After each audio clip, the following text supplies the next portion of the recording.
আসসালামু আলাইকুম dear viewers, English language সাববিডি থেকে সবাইকে স্বাগত জানাচ্ছি আমার আজকের ভিডিও লেকচারে।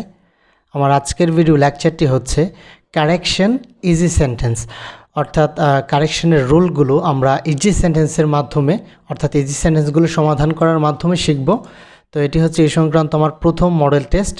ভিউয়ার্স, ভিডিওটি শেষ পর্যন্ত দেখুন, আশা করি উপকৃত হবেন ইনশাল্লাহ। আমার দুটি ফেসবুক পেজ এবং ইউটিউব চ্যানেল লিঙ্ক দেওয়া আছে, পেজ দুটিতে লাইক দিন এবং চ্যানেলটি সাবস্ক্রাইব করুন।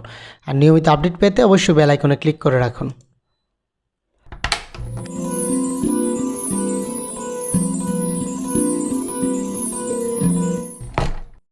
তো প্রথমেই আমি যে 10টি সেন্টেন্স নিয়ে আজকে আলোচনা করব, এই 10টি সেন্টেন্স আমি দিয়েছি, আপনারা এক নজর দেখে নিন এবং এখান থেকে কে কয়টা পারেন বা কয়টা এখানে ভুলগুলো কারেক্ট করতে পারেন আপনারা সেটা কমেন্টে জানান, কে কয়টা পেরেছেন সেটা জানান।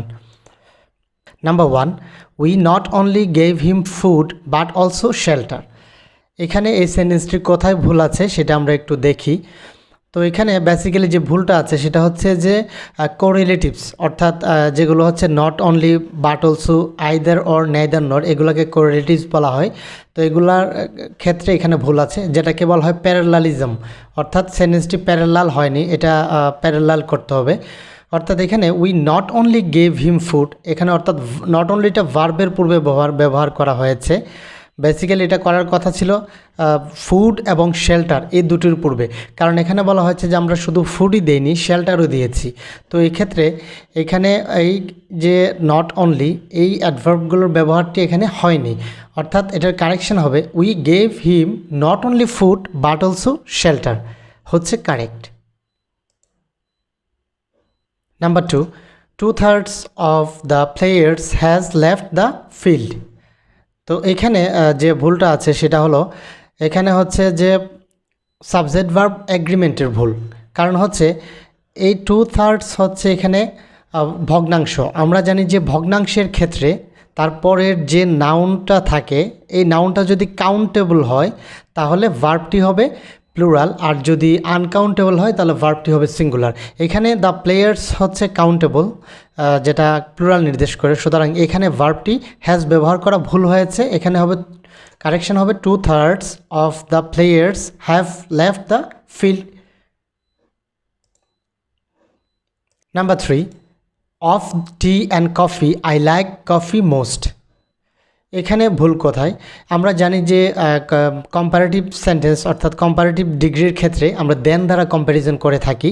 তো আবার দেন ছাড়াও অফ দিয়ে কম্পেয়ার করা যায় দুটি জিনিসের মধ্যে। তো এখানে অফ টি অ্যান্ড কফি বলা হয়েছে, অর্থাৎ টি এবং কফির মধ্যে আই লাইক কফি মোস্ট এখানে ব্যবহার করা হচ্ছে ভুল।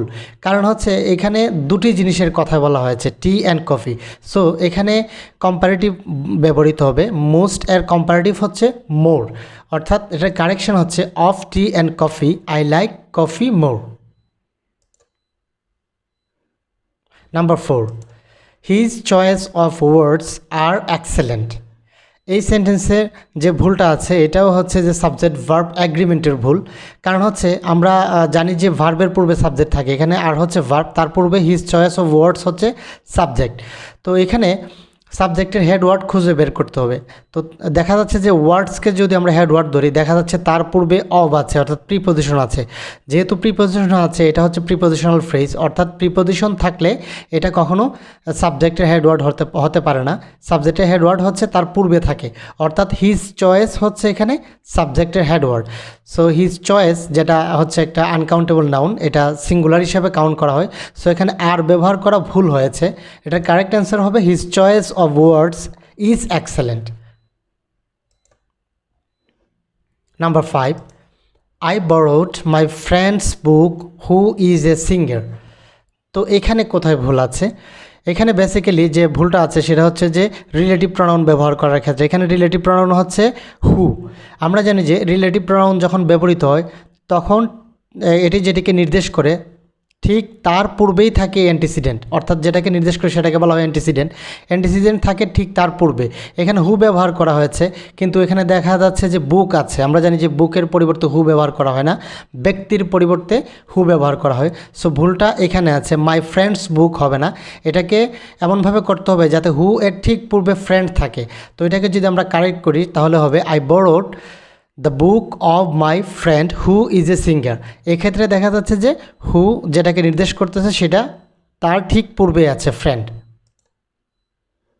Number 6, the student অ্যাবসেন্টেড from college. এখানে কোথায় ভুল আছে? তো এখানে অ্যাবসেন্ট ভার্ব হিসেবে ব্যবহৃত হয়েছে, এখানে হচ্ছে মূল ভার্ব। আমরা জানি যে অ্যাবসেন্ট, প্রাইড, তারপর এভিল, এগুলো যখন সেন্টেন্সে ভার্ব হিসেবে ব্যবহৃত হয় তখন এগুলোর পরে একটা রিফ্লেক্সিভ প্রনাউন ব্যবহার করতে হবে। তো এখানে রিফ্লেক্সিভ প্রনাউন ব্যবহার করা হয় নাই, এই জন্য হচ্ছে ভুল। সুতরাং এখানে রিফ্লেক্সিভ প্রনাউন দ্য স্টুডেন্ট এর পরিবর্তে হিমসেলফ অথবা হারসেলফ ব্যবহার করা যায়, যেহেতু স্টুডেন্ট হচ্ছে কমন নাউন। সো এটার কারেকশন হবে the student অ্যাবসেন্টেড himself from the college.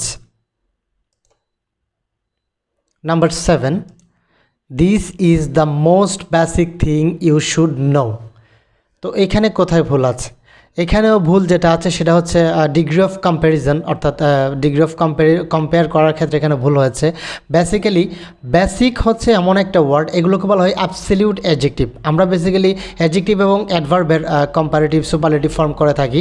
তো এখানে বেসিক হচ্ছে একটা অ্যাবসলিউট অ্যাডজেক্টিভ, এরকম ধরনের যেমন আছে অ্যাসেনশিয়াল, তারপর আছে ইউনিক, স্কোয়ার, এগুলো হচ্ছে অ্যাবসলিউট অ্যাডজেক্টিভ, যেগুলোকে বেসিক মোর বেসিক হয় না, তার চেয়ে বেশি বেসিক হয় না। বেসিক মানেই বেসিক, অর্থাৎ এটার কোনো কম্প্যারিজন চলে না। তো এক্ষেত্রে মোস্ট ব্যবহার করা হয়েছে, সুতরাং এটা ভুল আছে। এগুলোকে সবসময় পজিটিভ ডিগ্রিতে ব্যবহার করতে হয়। সুতরাং এটার কারেকশন হবে this is the basic thing you should know. Number 8, the man is miser. তো এখানে কোথায় ভুল আছে? এখানে যে ভুলটা আছে সেটা হচ্ছে ইজ হচ্ছে এখানে ভার্ব, ইজ ভার্বের সাবজেক্ট হিসেবে মাইজার ব্যবহার করা হয়েছে। তো আমরা জানি যে মাইজার হচ্ছে একটি সিঙ্গুলার কমন নাউন। তো সিঙ্গুলার কমন নাউনের পূর্বে আর্টিকেল এ অথবা এন ব্যবহৃত হয়। যেহেতু এখানে এম আছে, এটা হচ্ছে কনসোনেন্ট সাউন্ড, সো তার পূর্বে এখানে একটি এ ব্যবহার করতে হবে, না হলে এই সেন্টেন্সটি ভুল হবে। সো এটার কারেকশন হচ্ছে the man is a miser. Number 9, the student lives in a lodging house. এখানে কোথায় ভুল আছে? এখানে বেসিক্যালি যে ভুলটা আছে সেটা হচ্ছে লজিং হাউস হচ্ছে এখানে ভুল, কারণ লজিং মানেই হচ্ছে জায়গার বাড়ি। তো এক্ষেত্রে লজিংয়ের সাথে হাউস ব্যবহৃত হয় না। আমরা জানি বোর্ডিংয়ের সাথে হাউস ব্যবহৃত হয়, বোর্ডিং হাউস হয়, কিন্তু লজিং বললে আর হাউস বলার প্রয়োজন পড়ে না। এটা হচ্ছে রিডান্ডেন্সি বা অতিরিক্ত শব্দ। সো এখানে এটার কারেকশন হচ্ছে the student lives in a lodging. Number 10 and the last one, he was devoted to gambling. এখানে কোথায় ভুল আছে? এখানে হচ্ছে ডিকশন, মানে হচ্ছে ওয়ার্ড চয়েসের ভুল। ওয়ার্ড চয়েস বলতে বোঝায় যে সঠিক জায়গায় সঠিক ওয়ার্ডের প্রয়োগ। এখানে গ্যাম্বলিং হচ্ছে জুয়া খেলা, এটার ক্ষেত্রে ডিভোটেড ব্যবহার করা হয়েছে। আমরা জানি ডিভোটেড মানে হচ্ছে অনুরক্ত, অর্থাৎ ভালো কাজে যখন কারো কোনো আসক্তি আসে সেটাকে আমরা বলি অনুরক্তি। তো এই ক্ষেত্রে গ্যাম্বলিং হচ্ছে জুয়া, এটা খারাপ কাজ। সো এখানে ডিভোটেড ব্যবহার করাটা ভুল হয়েছে। এটা কারেকশন হবে he was addicted to gambling. So viewers, thank you for watching this video. যদি আমার এই ভিডিওটি ভালো লেগে থাকে তাহলে একটি লাইক দিন, আর কোনো প্রশ্ন থাকলে কমেন্ট সেকশনে সেটা জানান, আর অবশ্যই শেয়ার করে অন্যদের দেখার সুযোগ করে দিন।